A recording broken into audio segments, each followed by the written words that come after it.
నా పేరు ఉమా. మా చెల్లె నా ఏరాలు విజయ ఆమె పేరు. ఇంతసేపు నలుగురం ఈడ కూర్చొని మాట్లాడుకుంటూ కూర్చున్నాం. ఇక మా ఆయన చికెన్ తెచ్చిండు, వండుదురా అంటే పోయి కూర పొయ్యినేసి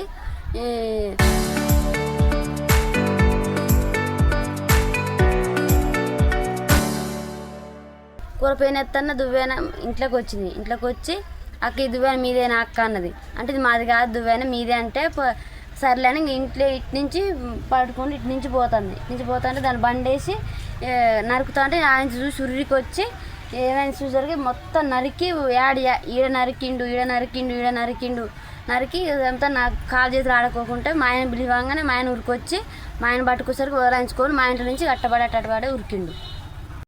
మా అబ్బాయిలు ఉంటారు, వాళ్ళు గొడవ పెట్టుకుంటా అంటే నిన్న హాస్పిటల్ ట్రీట్మెంట్ తీసుకొని ఇక సాయంత్రం పూట వాళ్ళ అమ్మ ఇంటికి వచ్చింది. ఇదే వాళ్ళ అమ్మ ఇల్లు. ఇది వాళ్ళ అమ్మ ఇంటికి వస్తే ఇక ఏమైంది ఇట్లా వచ్చిందంటే నిన్న గొడవ పెట్టుకుండే మీ మరిది అంటే గొడవ పెట్టుకొని వచ్చిన ఇక నేను ఆ పిల్లని హాస్టల్ తోలని వచ్చిన. ఇక హాస్టల్ ఏడున్నా కూడా పిల్లలు ఏడున్నా కూడా వాళ్ళని మనిషి అంత ఉంచడం, నన్ను మనిషి అంత ఉంచడం అన్నది.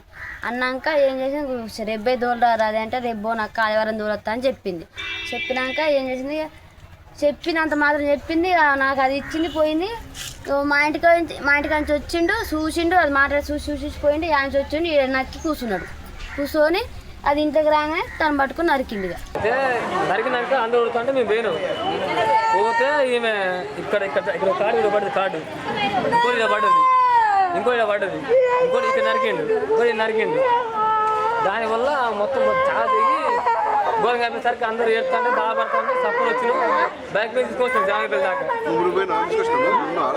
జామపల్లి దాకా మేము నేర్చుకోవచ్చు వెనక ఊపుకొని.